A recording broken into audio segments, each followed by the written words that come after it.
Hi guys, so Suella Braverman has responded to the skip fire that she helped light, and it was just as I had predicted, fake support for the police who she clearly put in harm's way to further her own political career, and once again a condemnation of the pro-Palestinian protesters. There was very little mention of the far right that was encouraged to turn up both directly as a result of her rhetoric and indirectly.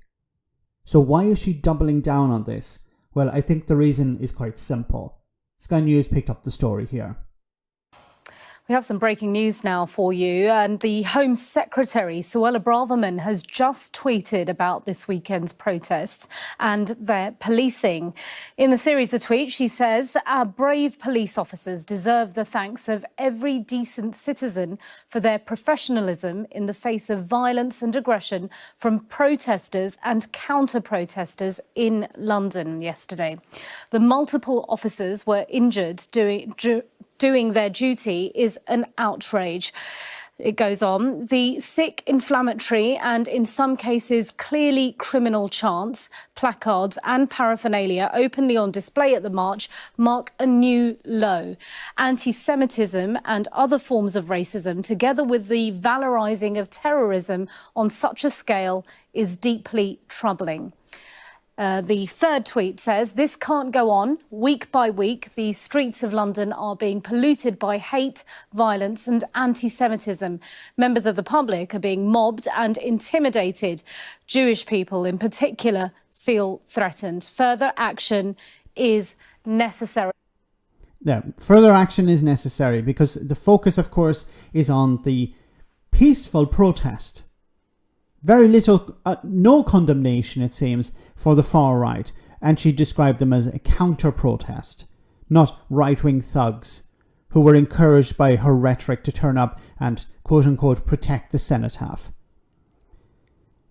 Why is she doing this?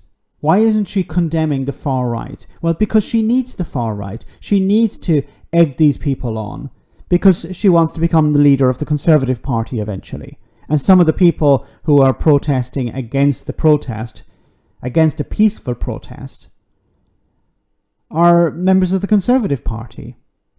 The very people she will need if she wants to become the next leader. This is extremely cynical. She doesn't give a crap about the consequences of her actions. She doesn't give a crap about the consequences of her rhetoric. Once again, condemning a peaceful protest. The vast majority of people who were protesting were peaceful on the Palestinian side. The vast majority, it seems, of the people who were protesting in the counter-protest, the right-wing thugs, were not interested in peaceful protest. The police officers who were injured were a direct result of the far-right protest, not the pro-Palestinian one. But if you didn't know that, you would imagine the police officers had been harmed either on both sides or potentially just by the pro-Palestinian protesters. She doesn't care. And the longer this goes on, the worse it's going to become. Rishi Sunak should fire her. He should kick her out. He should remove the whip. Why is it that when Boris Johnson was in charge and there were people who were concerned about the way Brexit was going, Boris Johnson had no whims about removing the whip from those people, from those politicians?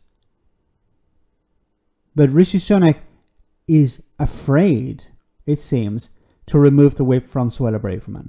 He's happy to see her continue with her rhetoric, dangerous rhetoric. And once again, these peaceful protests, the vast majority of people who are protesting are peaceful, they have legitimate concerns, and Suella Braverman is trying to profit from that, trying to turn the public against them. And she'll use whatever means necessary. She should be gone. She should no longer be in her position. But once again, Rishi Sunak is too spineless. Let me know in the comment section, guys, what you think. As always, your comments are greatly appreciated. Thanks a lot.